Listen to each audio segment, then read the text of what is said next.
सबसे पहले तो हम सबको और कटरा वासियों को बहुत बहुत बधाई, बहुत बहुत मुबारक।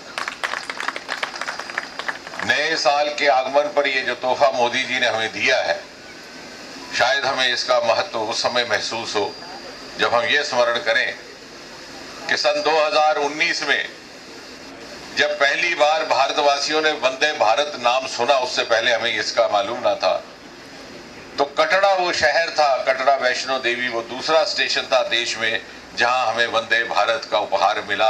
पहली वंदे भारत वाराणसी और दूसरी कटरा। और आज कटरा वैष्णो देवी स्टेशन वो दूसरा स्टेशन है जिसे दूसरी बार वंदे भारत मिल रहा है। और ये इसलिए संभव हुआ कि मोदी जी ने पहले दिन से ही इस क्षेत्र की, इस इलाके की चिंता भी की है और विशेष इसको ध्यान भी दिया है। यदि आप स्मरण करें तो प्रधानमंत्री बनने के तुरंत बाद मोदी जी ने कहा था कि देश के वो हिस्से, वो इलाके, वो क्षेत्र जो शायद कहीं ना कहीं मुख्य धारा से छूट गए या शायद उनको वो तवज्जो हासिल ना हुई पिछली सरकारों द्वारा जिसके वो हकदार थे, हमारी सरकार का ये फर्ज रहेगा, दायित्व रहेगा कि उनको विकसित करके दूसरे क्षेत्रों के बराबर लाके देखना। और उनके मन में था जम्मू कश्मीर, मन में था पूर्वोत्तर। आज उसी पूर्वोत्तर की मिसाल दुनिया भर में दी जाती है एज मोदीज डेवलपमेंट मॉडल। और Jammu Kashmir state of the art, world class rail network का एक नमूना बनकर के उभरा है। यहाँ के हमारे साथियों को, कटरा वासियों को याद होगा जब मोदी जी प्रधानमंत्री उम्मीदवार के बारे के तौर पर मनोनीत हुए थे, तो यहीं मां वैष्णो देवी के चरणों में माथा टेक करके उन्होंने अपना देशव्यापी अभियान प्रारंभ किया था। इस प्रकार की मान्यता, इस प्रकार की श्रद्धा उनके मन में इस स्थान के प्रति। और फिर प्रधानमंत्री बनने के तुरंत बाद जो उनका पहला प्रमुख कार्यक्रम हुआ वो भी इसी स्टेशन के लोकार्पण का। और मुझे खुशी है कि उस दिन हमारे साथ मनोज भाई भी बतौर रेल राज्य मंत्री इसी स्थान पर, इसी जगह खड़े थे और उनकी सेवाएं निरंतर अब तक हमारे भाग में लिखी हुई है। और उस दिन भी उस समारोह में जो लोग उपस्थित थे उनको याद होगा, मैंने ये कहा था कि ये रेल का स्टेशन इत्तेफाक से सन 2013 में ही तैयार हो चुका था। इसके उद्घाटन के लिए 2-3 बार कार्यक्रम भी बनाए गए, लेकिन हमारे यहाँ एक कथा है कि जब तक माता का बुलावा ना हो कोई आ नहीं सकता।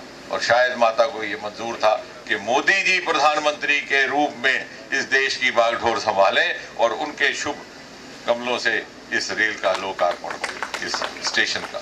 और यहीं पर खड़े होकर के उन्होंने झंडी दिखाई थी। और इसलिए ये कहना मुनासिब होगा कि बहुत सारे ऐसे काम जो शायद आज पूरे देश में जिन 6 वंदे भारत ट्रेनों को हरी झंडी दिखा करके आदरणीय प्रधानमंत्री श्री नरेंद्र मोदी जी रवाना करेंगे, उसमें से एक वंदे भारत ट्रेन श्री माता वैष्णो देवी कटरा और नई दिल्ली मार्ग को समर्पित है।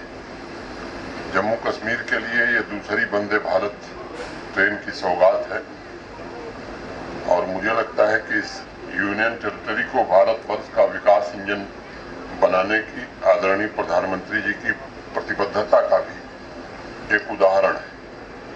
मैं समझता हूं किसी भी क्षेत्र में बुनियादी ढांचा आर्थिक विकास को नई ऊंचाइयों पर ले जाने तथा समन्वित विकास में नई गति प्रदान करता है। अगस्त 2019 के पश्चात कनेक्टिविटी की सुविधाओं के हिसाब से अगर देखा जाए तो जम्मू कश्मीर और देश के अन्य हिस्सों के बीच भौतिक दूरी काफी कम हुई है। अक्टूबर 2019 में कटरा और दिल्ली के बीच पहली वंदे भारत ट्रेन प्रारंभ हुई थी। माता वैष्णो देवी के भक्तों के लिए वो एक विशेष और अनुपम उपहार था। इस वर्ष अभी तक लगभग 94 लाख श्रद्धालु देश के विभिन्न हिस्सों से माता के दर्शन के लिए आ चुके हैं और उम्मीद की जा रही है कि 31 दिसंबर को जब 2023 का वर्ष समाप्त होगा तो 95 लाख का आंकड़ा हम पार कर जाएंगे। पिछले 10 वर्षों में यह अधिकतम यात्रियों की संख्या है। मुझे लगता है कि इससे सिर्फ स्थानीय अर्थव्यवस्था ही मजबूत नहीं हुई है, बल्कि जम्मू संभाग के विभिन्न पर्यटक स्थलों पर उमड़ रही भीड़ ने उन जगहों की सालों से दबी आकांक्षा को पूरा करने का भी काम किया है। जम्मू तथा श्रीनगर दोनों एयरपोर्ट पर नाइट लैंडिंग की व्यवस्था भारत सरकार ने की है। नए एयरपोर्ट टर्मिनल्स की मंजूरी दे दी गई है। शहरों और गांवों में कनेक्टिविटी के ढांचे में भी आमूलचूल बदलाव किया जा रहा है। एक समय था जब जम्मू से श्रीनगर जाने में 11 घंटे का समय लगता था, अब 5 घंटे में लोग आराम से पहुंच जा रहे हैं। वर्तमान समय में सिर्फ रेलवे 41,119 करोड़ रुपए की परियोजनाओं पर यहां काम कर रही है। चालू वित्त वर्ष में 6,003 करोड़ रुपए रेलवे ने जम्मू कश्मीर की विभिन्न परियोजनाओं के लिए आवंटित किया है। जम्मू तवी, बडगांव तथा शहीद तुषार महाजन स्टेशन उधमपुर का अमृत भारत स्टेशन स्कीम के तहत अपग्रेडेशन किया गया है और मुझे बताया गया है कि सभी स्टेशनों पर काम तेज गति से चल रहा है। जम्मू संभाग के अन्य कई स्टेशन जैसे सांबा, कठुआ, मनवाल, संगड़ पर भी अपग्रेडेशन का काम रेलवे कर रही है ताकि स्थानीय नागरिकों और यात्रियों को बेहतर सुविधाएं दी जा सके। इसी वर्ष अक्टूबर में बडगांव से बनिहाल के बीच state of the art vistadome coach की शुरुआत की गई।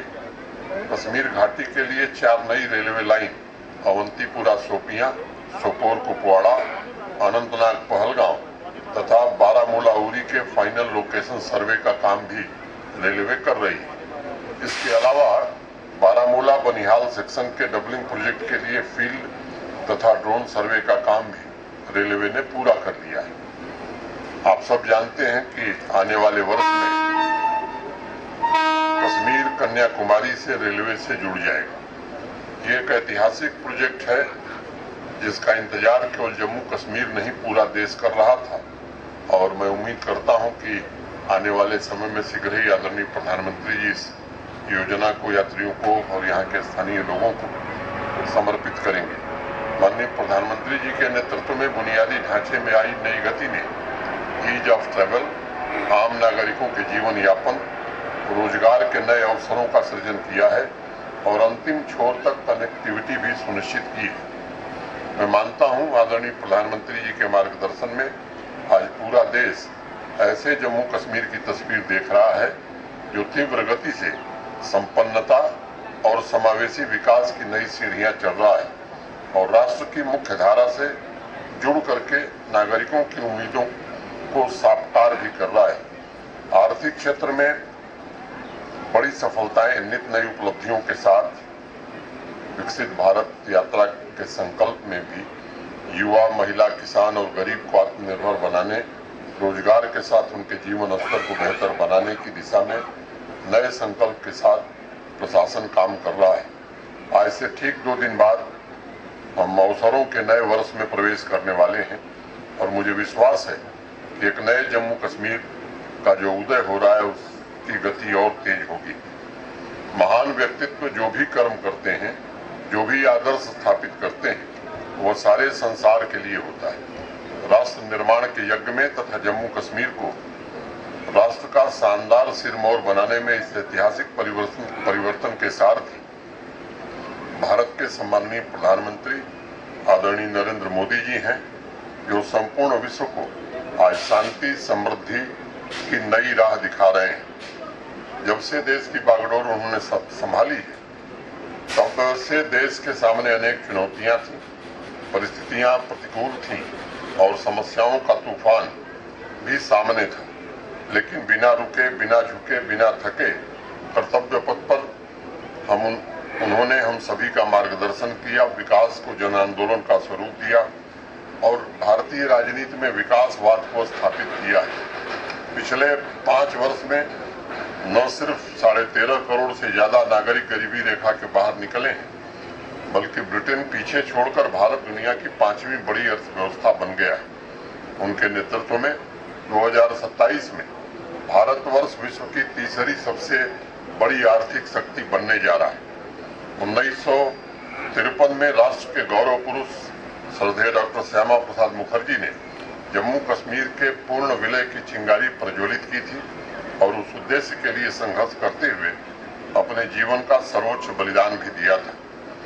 आज हम कह सकते हैं उनका बलिदान पूरा हुआ और आज जम्मू कश्मीर पूरी तरह से भारत के साथ एकीकृत हो गया है। पिछले 4 वर्षों में आदरणीय प्रधानमंत्री जी के नेतृत्व में हाशिए पर धकेल दिए गए अनेक समुदायों की उम्मीदों को, सपनों को नई रफ्तार मिली है। इस शारदा पीठ की विरासत के उत्तराधिकारी 1,30,00,000 से ज्यादा नागरिकों में लंबे समय बाद आत्मविश्वास और स्वाभिमान पैदा हुआ है। आप सब साक्षी हैं कि आज गांव-गांव विकसित भारत संकल्प यात्रा को लेकर के उत्साह और उमंग का माहौल नजर आ रहा है। सभी नागरिक कहते हैं कि हम तरक्की को लेकर के बिल्कुल आश्वस्त हैं, क्योंकि वो जानते हैं कि निस्वार्थ कर्मठता, फौलादी दृढ़ता के प्रतीक पुरुष माननीय नरेंद्र मोदी जी के मार्गदर्शन में जन कल्याण और जन जन की सुख समृद्धि के लिए प्रशासन दिन रात काम कर रहा है।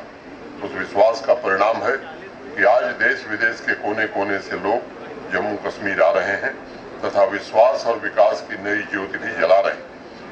शहरों में ईज ऑफ लिविंग के साथ पर्यटक स्थलों का कायाकल्प तथा जम्मू कश्मीर की सांस्कृतिक आध्यात्मिक परंपरा पुनर्जीवित हो रही है।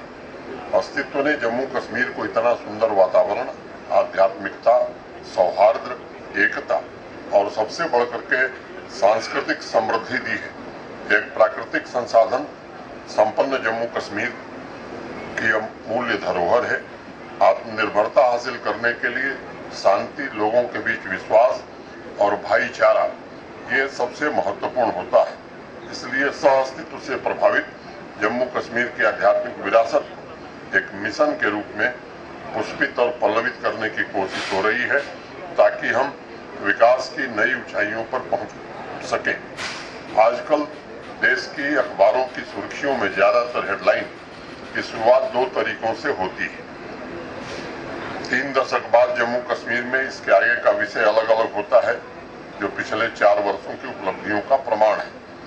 3 दशक बाद सिनेमा हॉल खुले, 3 दशक बाद मार्तंड मंदिर में हवन पूजन का आयोजन हुआ, 3 दशक बाद मुहर्रम का जुलूस निकला, 3 दशक बाद घर घर मां भारती का तिरंगा लहराया, 3 दशक बाद नाइट लाइफ लौटी, 3 दशक बाद इंटरनेशनल क्रिकेट मैच भी जम्मू में हुआ, 3 दशक बाद करोड़ों की संख्या में सैलानी आ रहे हैं।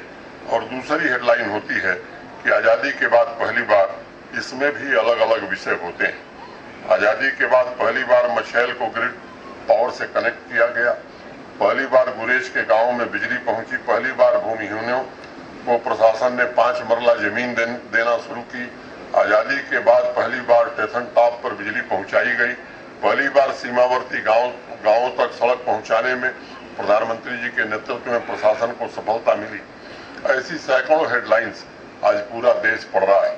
उन हेडलाइंस के पीछे माननीय प्रधानमंत्री जी की प्रतिबद्धता है, सामाजिक न्याय सुनिश्चित करने की उनकी इच्छा है और जिन सांस्कृतिक आध्यात्मिक परंपराओं के लिए हमारी अनेक पीढ़ियों ने त्याग किया था, उन परंपराओं को पुनर्जीवित करने की अभिप्सा है।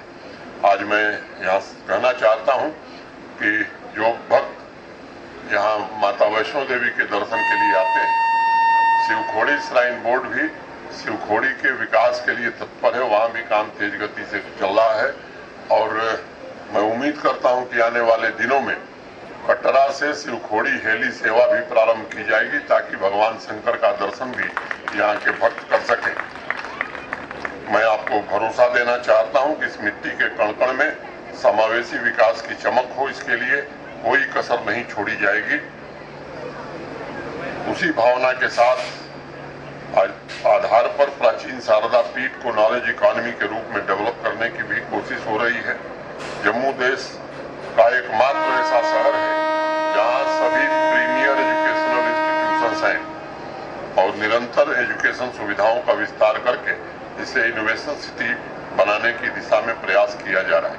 आज मैं तीसरी बार इस स्टेशन पर आया हूं। पहली बार 2014 में आया था जब कटरा स्टेशन का लोकार्पण हुआ था। उस समय मैं रेल राज्य मंत्री था। अभी कुछ दिनों पहले यहीं से Gyanodaya express knowledge on wheels को रवाना किया गया, जिसमें जम्मू कश्मीर की 700 बच्चियां डिफरेंट प्रोजेक्ट्स पर काम करने के लिए देश के विभिन्न हिस्सों में गई। हमारी संस्कृति मित्रों कहती है कि सबलो अनपच्युतः, अर्थात बलवान को गिराया नहीं जा सकता। अगर समाज की अंतर्निहित शक्तियां मिलकर सभी चुनौतियों का सामना करती हैं तो हमें अपने लक्ष्यों की प्राप्ति से कोई ताकत रोक नहीं सकती। आज पूरी दुनिया की निगाहें जम्मू कश्मीर पर हैं। हमें व्यक्तिगत एवं सामूहिक रूप से राष्ट्र के प्रति सच्ची श्रद्धा से भारत के निर्माण में योगदान देना है। हर किसी को समान अवसर मिले, ये कोशिश है। मुझे उम्मीद है कि हम निरंतर प्रगति के मार्ग पर चलने के लिए लोगों को प्रोत्साहित करते रहेंगे तथा संपूर्ण मानवता के कल्याण के लिए भी काम करेंगे। अब से थोड़ी देर बाद माननीय प्रधानमंत्री जी वंदे भारत को हरी झंडी दिखाकर रवाना करेंगे। यह जम्मू कश्मीर के आर्थिक सफर के आधार को भी सशक्त बनाएगा। मैं भारत के रेल मंत्री जी का भी आभारी हूं, भारतीय रेल का भी आभारी हूं, जिन्होंने आज यह अनुपम उपहार जम्मू कश्मीर को दिया है। मैं देश भर के श्रद्धालुओं, जम्मू कश्मीर और पंजाब के नागरिकों को भी इसके हृदय से अनंत शुभ